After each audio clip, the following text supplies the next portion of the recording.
I'm Florence John Duo, and welcome to another episode of Olsem Wanem. Being a successful career woman, wife, and a mother may seem somewhat difficult for some women to balance. For most, it might feel like they do not have the opportunity or support system to advance their careers and at the same time afford to have a baby. This brings us to the most important aspect for women to take note of to maintaining a career and having a child, and that is getting to know your employer's maternity policies. But before we discuss further on the maternity policy, we hear from a gynecologist about the importance of working women having planned pregnancies to avoid unnecessary conflicts both on the professional and personal levels.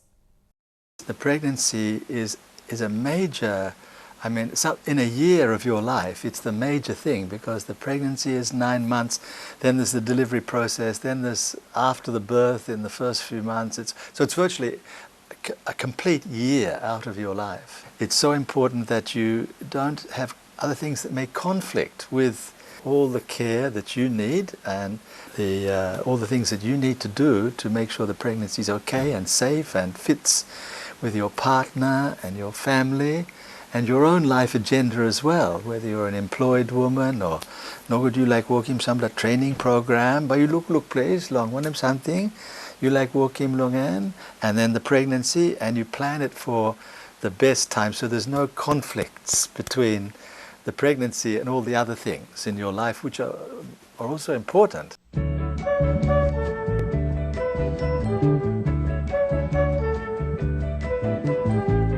Everybody sleeps. Everybody sleeps. Depending on the nature of a woman's job and health, a pregnancy varies, and at times, the mother and the unborn child may be at risk. Maternal health expert Dr. Mola emphasizes on when a woman should take leave from work to prepare for the birth of her child. And then as the pregnancy goes through its months, then certain issues might arise, like your blood pressure could go up, or you could have some abnormal bleeding, or you might develop an infection or something. If everything is absolutely normal, you go for your monthly checkups, and of course you're going to need half a day off virtually, once a month, to do the monthly checkup, and your boss needs to give you that time off for your clinic appointments. If everything's absolutely normal, there's no need to take much time off work before the delivery. Although it would be reasonable that when you got to the last week of the pregnancy, then you've got to do shopping and you've got to get the stuff for the baby, and you don't want to be at work when the labor pain starts or something. That would be quite inconvenient. So I suppose if everything's absolutely normal, then it's fine to just have 1 or 2 weeks off before your due date. But you have to keep in touch with your clinic to make sure. Lots of ladies are shy to ask, is everything fine? Now, everything fine doesn't mean you're going to have a normal delivery. It just means that there's no trouble brewing at the moment, like my blood pressure is staying normal, my blood tests are all normal, I don't need any special treatment, the baby's sleeping straight, it's growing fine, I don't need any interventions to have early delivery or something like that. The period a woman needs after the birth of her child also varies depending on the type of birthing process a woman undergoes. Once you've had the baby, then again it's variable. If you've had a completely normal birth, and especially if you've had a baby before, well, then you might be able to organize yourself with your relationship with the baby and establish the breastfeeding and organize someone to help you, or say number 2 mama, look out in baby lik na, all that sort of stuff, in a month or so. But if it's your first baby, typically you need longer than that. The first baby is a challenge for every woman.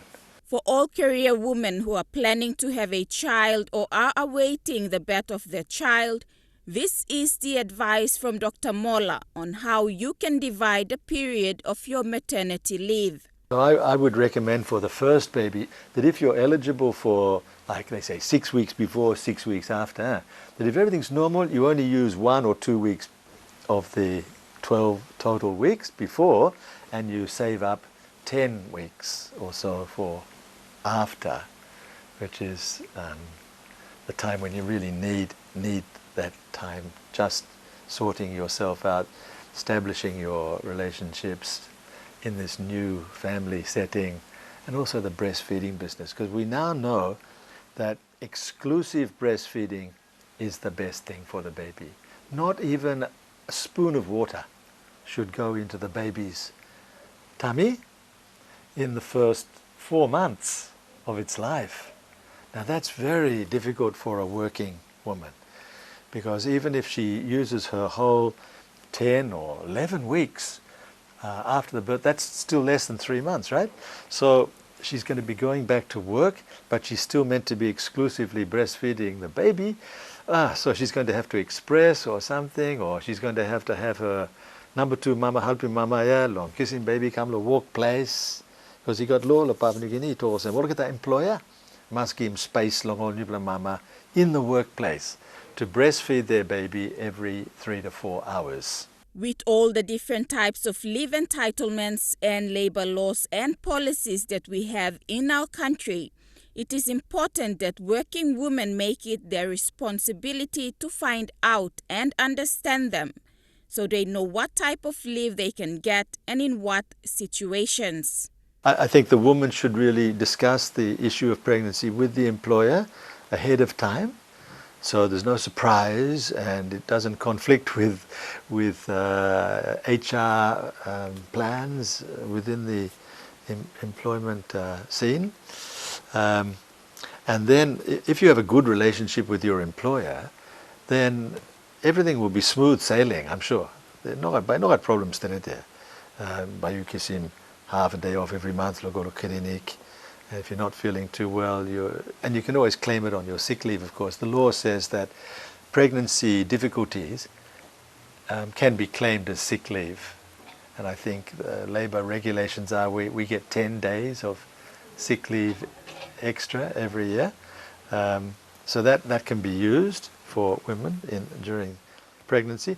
And all employers, very, very few employers are hard.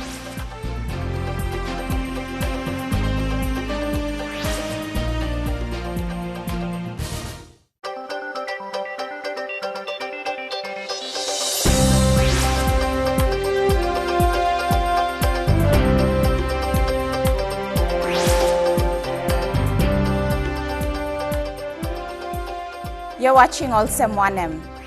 Various reports by international media cited our country, Papua New Guinea, to be one of the countries in the world that has no mandated paid maternity leave for working women. The reports we have come across were published in 2014, 2015, and even 2016.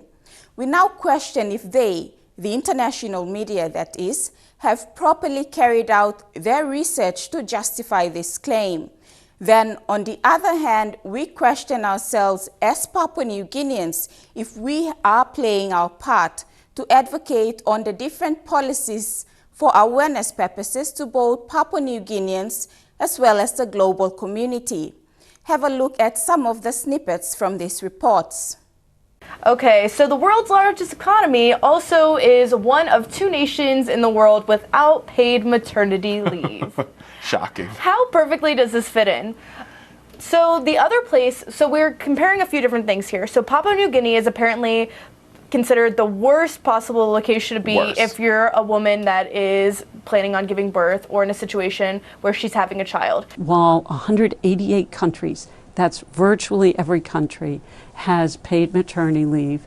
The United States now really just with Papua New Guinea, Suriname, 6 small South Pacific island states are the only countries without. According to the UN, we're only one of 2 countries in the world that doesn't offer government-mandated paid maternity leave. The other country, Papua New Guinea. Of countries in the world, that offer no national paid leave to new mothers. Do you care to guess who they are? The first 8 make up 8 million in total population.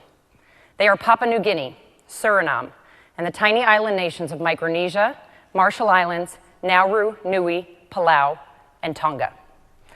Number 9 is the United States of America with 320 million people. So Brain Stuff, did you know there's only 2 countries without legally partially paid time off for working women who just had a kid? Yeah, it's Papua New Guinea and, wait for it, the United States. So according to the reports we've just seen, the international media have painted the PNG government and the relevant authorities as not having passed any policies on maternity leave for the working women of PNG. We went to Karawagi. The midwives told us that they actually receive paid maternity leave. The government of Papua New Guinea has the General Order, breastfeeding time for mothers, and then maternity leave paid for the public servants, regardless whether you're a teacher, you're a nurse, you're a midwife, as long as you're under the public service, it applies. Under the General Order 14 Edition 4 on Leave Entitlements that came into effect in 2012, the departmental head shall grant maternity leave to a female officer. Maternity leave shall include leave to care for an adopted infant. If the officer so requests, maternity leave shall be granted for periods not exceeding 6 weeks prior to the anticipated date of birth and 12 weeks immediately following the date of birth for the period of leave granted prior to the anticipated date of birth. An officer may utilize sick leave credits and remain on the payroll. In the absence of sick leave credits, the officer shall be granted leave without pay to count as service. Sick leave credits on half pay may be converted to sick leave credits on full pay for this purpose only. For the period of leave granted after the date of birth, an officer shall be entitled to leave with full pay irrespective of whether she has sick leave credits or not. Additional leave following the expiry of the 6 weeks leave after birth may be granted upon production of a certificate from a medical practitioner certifying that the officer is unfit to resume duty due to illness resulting from the birth.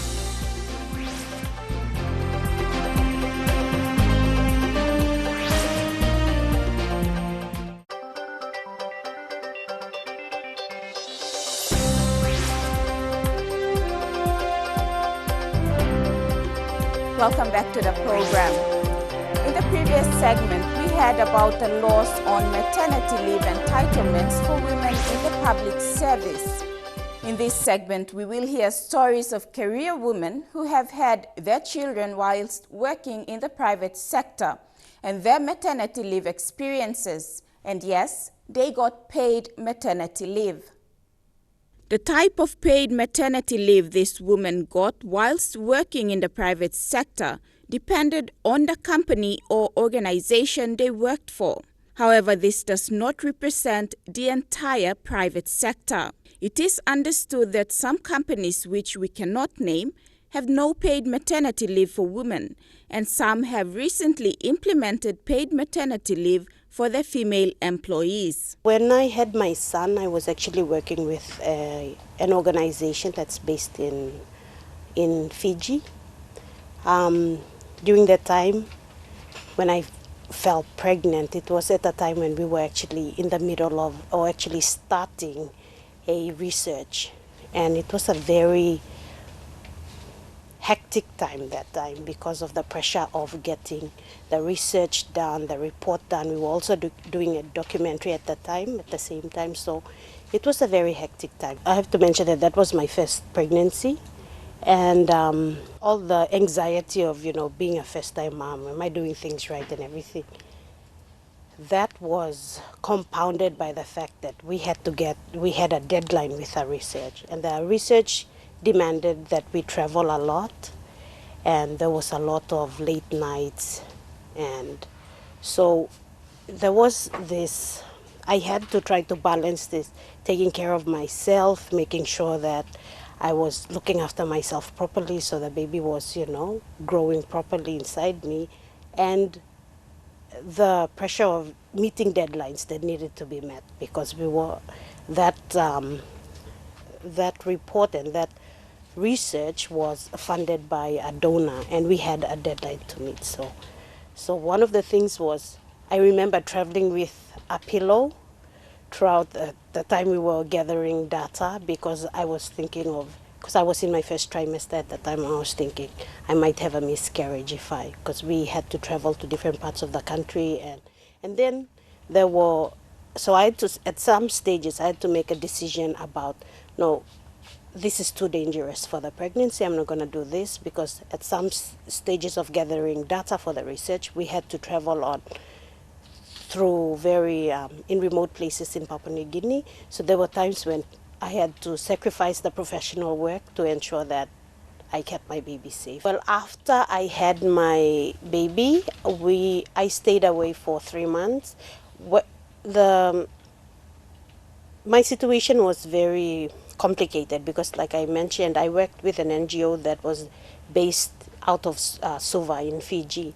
But because I was in country doing the work then, my employer was really flexible in the way that they offered me the maternity leave that was offered here in PNG, where it was 3 months. So for 3 months after I had my baby, I stayed away from work for a bit. It wasn't full-on work, so I had time to be with my baby for 3 months. For me, it was, I think, a relief that, because I was with the company just beginning, and then them providing the maternity leave, it was, I think, a burden off my shoulder, I could say. But during my maternity leave, I actually left 1 month before I gave birth. So that was, it gave me the time to actually relax before actually giving birth, because half the time when I'm in work, it's always moving around and we're always going somewhere, and coming back to the office, we're rushing back, and it was very stressful. So 1 month was given before I actually delivered. After my delivery, I spent 2 months with my baby. My baby was 2 months when I returned back to work. So the company that I was working at when I had my first child, I was still under probation. So for my maternity leave break, I took the leave days, but I didn't take any credits. It was more like leave without pay. Okay. And my second child, yes, I took my second and third, I took with the maternity leave days and credits. This working woman said the time they took off work with pay helped them to not worry too much and concentrate on their newborn child, as well as reflect on the changes that will happen when they go back to work. I think it's very important, considering that today we thrive on money, economy. And most likely in many decisions, it's more economy-wise nowadays. So paid maternity leave to a working mother should be endorsed by all companies. It should be made compulsory, because then at the end of the day, because like I said with my first child, I had to value the coming back to work economy decision. I had to come back and leave my child at home.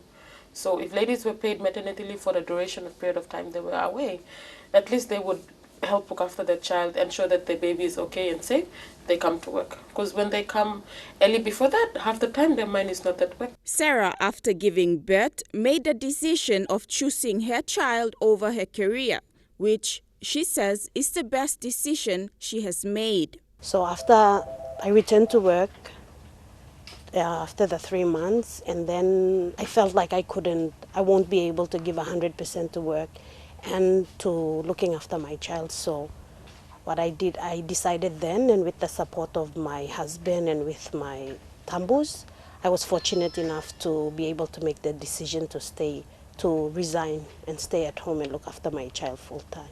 The major factor towards that decision as well was that I wanted to be able to breastfeed my child throughout first year, so I felt like I might not have that support to actually feed him full time. So I decided that I'd stay back at home, and then that would allow me to, give him the care that he needed.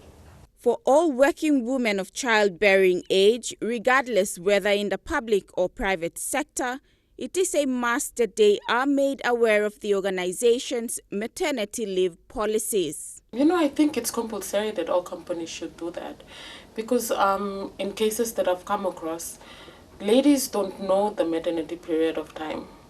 Considering the maternity leave. And I think the HR of each company should endorse that in their contracts, and they should always explain that to a female staff. Because in some situations, like when the work is needed, they need someone on board. And if they bring on a lady that's pregnant, then they should, endorse that in the contract. Say something about the maternity leave clause, so the person who is interviewed at the time would have a fair idea of how it goes.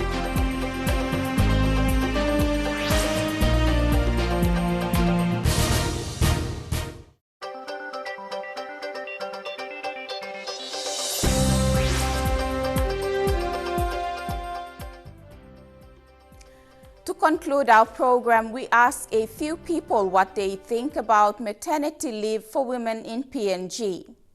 I think 12 weeks is too short because normally when a lady is pregnant, by the time the lady is close to it, at the end of its third trimester, the lady is already tired, has fatigue, has other complications. So the important part is for her to rest in order for the due date to happen. So I think 12 weeks is too short because if we're looking at that plus after the baby is born, then yeah, it's short.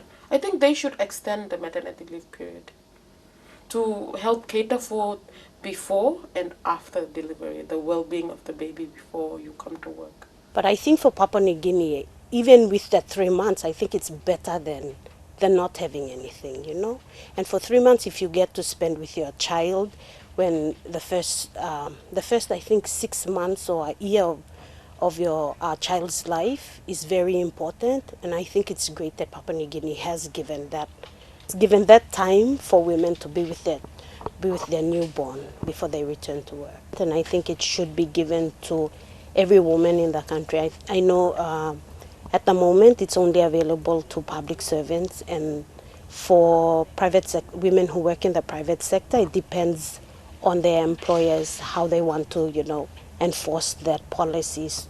But I think it's really important, and I think all women in Papua New Guinea should be given that. I think every woman should be entitled to maternity, no matter what, and should be paid. There should not be any reasons of issues like, because she's a casual or she's a cleaner or so forth, so she shouldn't be paid maternity. No, every woman should be paid maternity. Just like in the public service, we mothers are paid maternity leave of 3 months. That's 6 weeks before and 6 weeks after. And we are also entitled to breastfeeding leave 2 hours every day. That's like 1 hour in the morning, whichever hour we want to take, whether it's lunch or afternoon or in the morning, it depends on the mother. And that's for about 6 months, until the child is 6 months old. It's very important. Every woman should be paid.